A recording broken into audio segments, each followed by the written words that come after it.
Sezona e muajve të ngrohtë rëndon për të cilët edhe me pickimin e rritshave, sidomos në rajonet më të rrezikuara. Edhe pse në nivel vendi, për dallim nga vitet e shkuara, këtë vit situata qëndron shumë më mirë.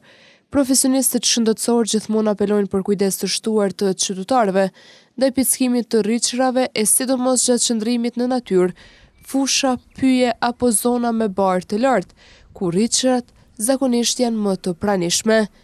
Pickimi i rritshave mund të bartë infeksione dhe sëmundje të ndryshme, të cilat në disa raste mund të shkaktojnë temperaturë të lartë, lodhje, dhimbje muskujsh, skuqje të lëkurës dhe komplikime të tjera shëndetësore nëse nuk trajtohen me kohë.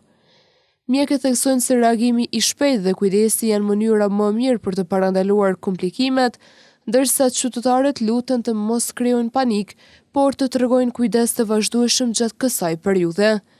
Ndërkohë, Syri ka kontaktuar edhe drejtorin e qendrës kryesore të mjekësisë familjare në Gjakov, Dr. Arben Koshin, për të kuptuar se si qëndron situata këtë pranverë me pickimin e rritshave.